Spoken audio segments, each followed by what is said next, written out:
안녕하십니까 성도 여러분. 지난 한 주간 잘 지내셨습니까? 사랑합니다. 축복합니다. 이제 추석 명절 휴가가 시작이 됐는데 여러분 금년 명절 즐겁고 아주 유쾌한 시간이 되기를 바랍니다. 오늘 우리가 함께 은혜 받을 말씀은 누가복음 19장 41절로 46절 말씀입니다. 제가 봉독하겠습니다. 가까이 오사 성을 보시고 우시며 이르시되 너도 오늘 평화에 관한 일을 알았다라면 좋을 뻔하였거니와 지금 내 눈에 숨겨졌도다. 날이 이를지라 네 원수들이 도둔을 쌓고 너를 둘러 사면으로 가두고 또 너와 및 그 가운데 있는 네 자식들을 땅에 메어치며 돌 하나도 돌 위에 남기지 아니하리니 이는 네가 보살핌 받는 날을 알지 못함을 인함이니라 하시니라. 성전에 들어가사 장사하는 자들을 내쫓으시며 그들에게 이르시되 기록된 바 내 집은 기도하는 집이 되리라 하였거늘 너희는 강도의 소굴을 만들었도다 하시니라. 아멘. 예수님께서 예루살렘 성에 가까이 오시고 그 예수님께서 성을 보시고는 우셨다고 합니다. 왜 우셨을까요? 예수님은 예루살렘 성의 운명을 내다보셨기 때문입니다. 머지않아 예루살렘 성에서 일어날 일들을 예수님은 보신 거죠. 그 일은 너무나도 끔찍한 일입니다. 예수님은 43절에서 말씀합니다. 날이 이를지라 네 원수들이 토둔을 쌓고 너를 둘러 사면으로 가두고 또 너와 및 그 가운데 있는 네 자식을 땅에 메어치며 돌 하나도 돌 위에 남기지 아니하리니 이는 네가 보살핌 받는 날을 알지 못함을 인함이니라. 주후 70년에 이와 같은 일이 예수님께서 말씀하신 이와 같은 일이 실제로 일어났습니다. 주후 66년에 이스라엘이 지배를 받고 있던 이스라엘을 지배하고 있던 로마에 대해서 유대인들이 항거하는 일이 시작됐습니다. 이에 로마 황제는 로마군 중 가장 정예 부대를 이스라엘로 파송해서 항거하던 이스라엘의 각 지방을 하나하나 제압해가기 시작했습니다. 대부분의 유대인들이 예루살렘 성으로 몰려 들어갔습니다. 그러자 주후 70년 로마군은 대대적인 공격을 감행했습니다. 유대인들의 저항도 만만치 않았습니다. 그러나 세계 최강의 로마군에게 더 이상 저항할 수 없었습니다. 예루살렘 성벽은 완전히 무너졌고 그 안에 있던 유대인들은 어른들은 물론 아이들까지 메어침을 당하며 무참하게 죽임을 당하고 말았습니다. 그 당시 학살당한 사람이 110만 명이나 되었다고 역사는 기록하고 있습니다.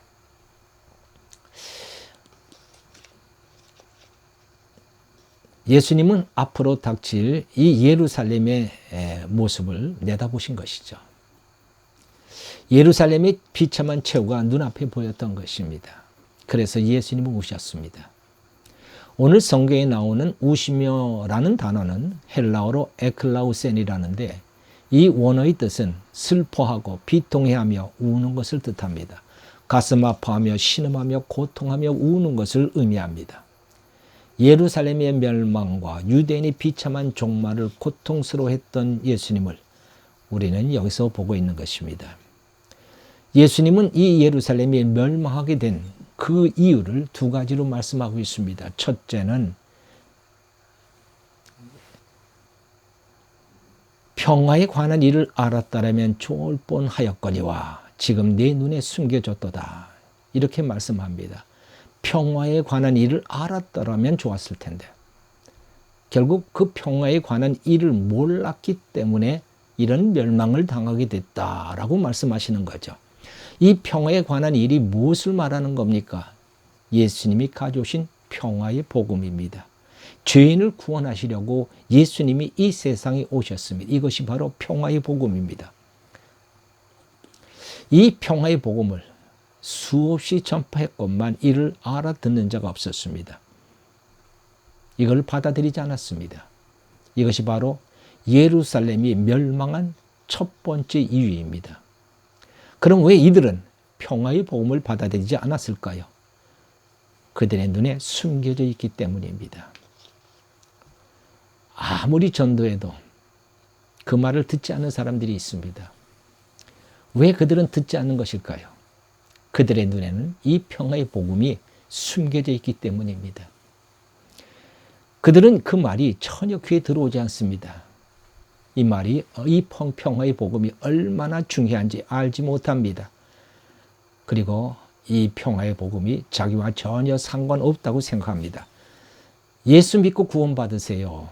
얼마나 이 말은 쉽습니까? 그러나 그 말을 듣는 사람들은 이 말이 무슨 뜻인지 전혀 알지 못합니다. 구원이 자기에게 얼마나 중요한데 그걸 모르는 거예요.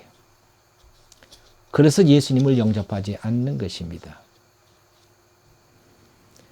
그 복음이 숨겨진 사람에게는 그 말이 무슨 말인지 전혀 알지 못하기 때문입니다. 그러다 어느 날 갑자기 불행이 찾아오면 비로소 눈이 열립니다. 복음이 들립니다. 그리고 예수님을 찾게 되죠. 제가 그랬습니다.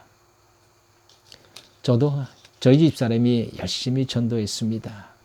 그러나 그 말이 무슨 뜻인지 그 말이 전혀 제 귀에 들어오지 않았습니다.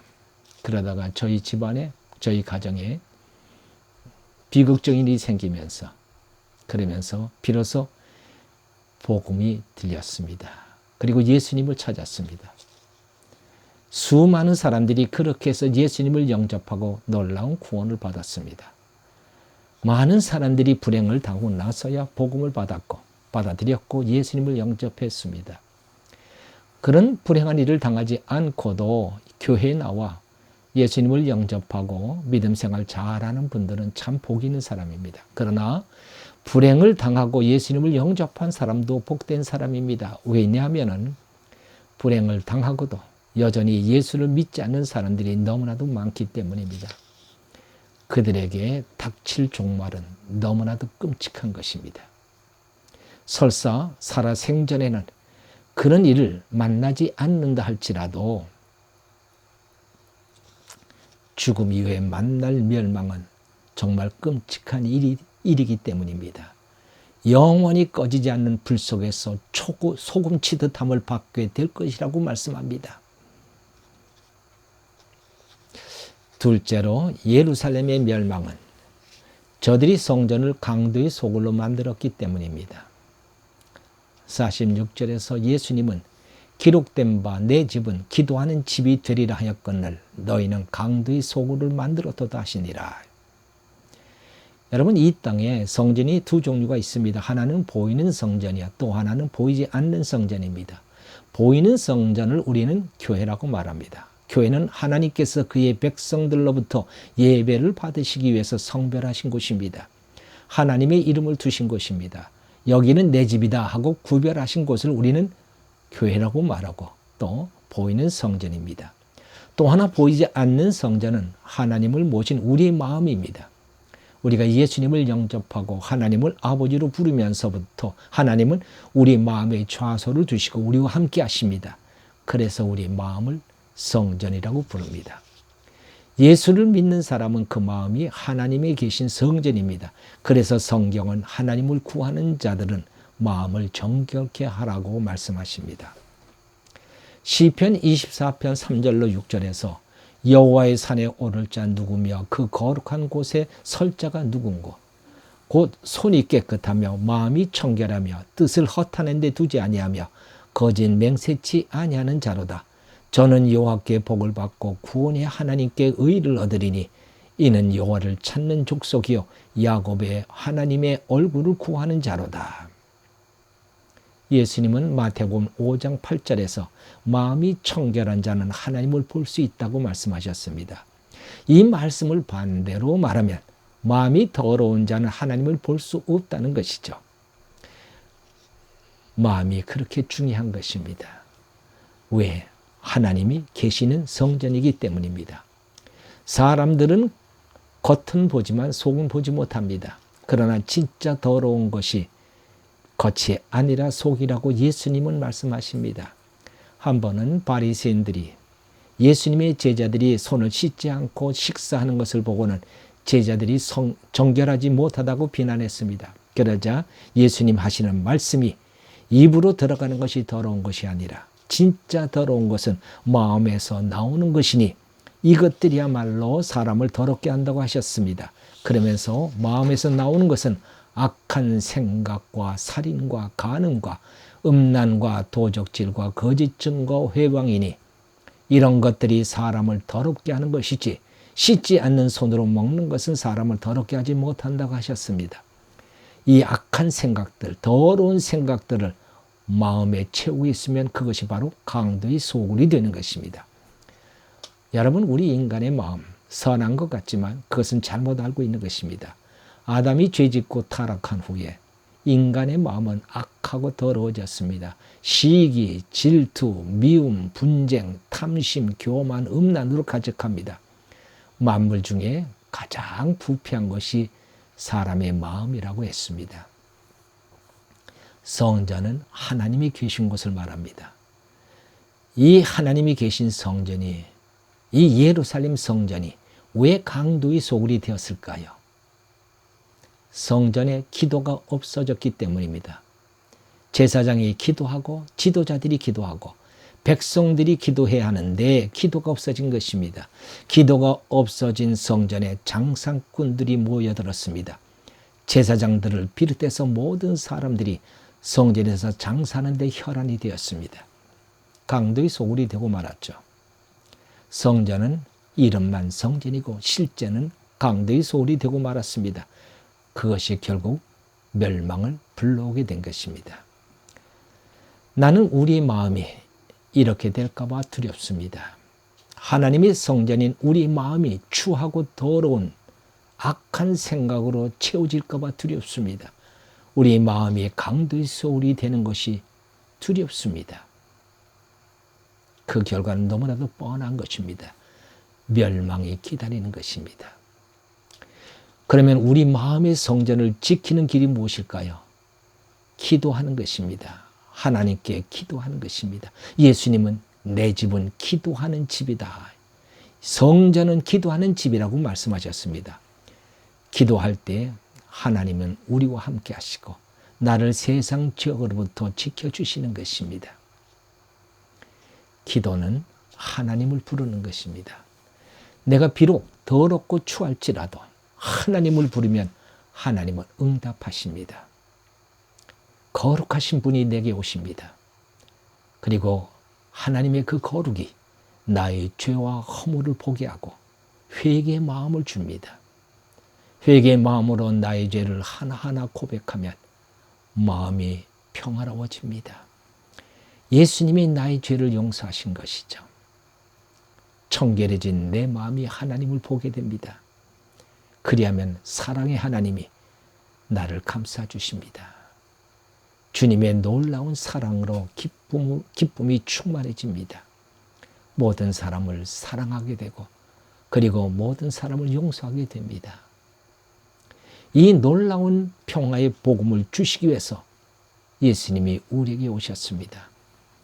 그런데 이 평화의 복음을 모르고 예수님을 영접하지 않는 자들, 결국은 멸망을 받는 그런 비참한 그런 운명이 되고 마는 것입니다.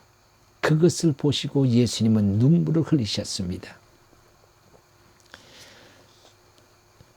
연세대 이화숙 법대 교수님이 쓰신 그 글을 국민일보에서 본 적이 있습니다. 제가 그 글을 잠깐 읽어드리겠습니다. 우리에게도 예수님의 이런 눈물이 있었으면 좋겠다. 평화의 복음을 보지 못하고 멸망을 향하여 가고 있는 사람들을 보면서 비통해하는 눈물이 있었으면 좋겠다. 나는 가끔 이런 생각을 한다. 나는 왜 이렇게 마음이 메말라 있을까? 왜 내겐 눈물이 없을까? 나는 내 눈에 눈물이 없음을 괴로워했다. 한 번은 내 자신이 너무 싫어서 이 문제를 가지고 하나님께 기도했다. 주님, 제가 싫어요. 저는 왜 예수님 같은 눈물이 없어요? 그랬더니 주님이 내게 이렇게 말씀하셨다. 그들을 위하여 내가 울고 있지 않니? 너는 화평의 복음을 전하라. 눈물이 있느냐 없느냐가 중요한 것이 아니라 복음을 전하는 것이 중요하다고 하셨다. 여러분, 예수님의 눈물을 닦아줄 수 있는 길이 무엇일까요? 그것은 지금도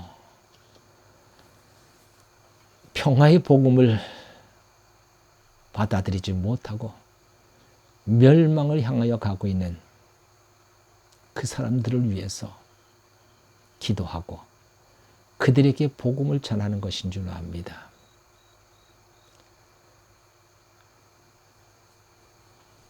우리가 전한 복음이 그들을 살릴 수만 있다면, 그들을 멸망에서 건질 수만 있다면 우리 예수님의 눈물이 거둬지는 그와 같은 귀한 역사가 있지 않을까요? 여러분, 우리 주님께서 우리에게 말씀하십니다. 너는 내가 가지고 온 평화의 복음을 전하라. 그리 말씀하시는 줄 믿고 이 말씀에 순종하는 하나님의 귀한 자녀들이 되어야 할 것입니다. 기도하십시다. 할렐루야. 하나님 아버지 감사합니다. 우리는 왜 예수님과 같은 눈물이 없을까요? 여러분, 하나님, 우리 주님은 말씀하십니다. 내가 그들을 위해 울고 있으니 너희는 복음을 전하라고 말씀하십니다. 우리가 예수님의 눈물을 닦아드릴 수 있는 오직 유일한 길은 주님께서 가지고 오신 평화의 복음을 전하는 것인 줄 믿사오니 주여, 저희들로 하여금 그들을 위하여 기도하며 그들을 위하여 평화의 복음을 전하는 자들이 되게 하여 주옵소서. 예수님의 이름으로 기도하옵나이다. 아멘.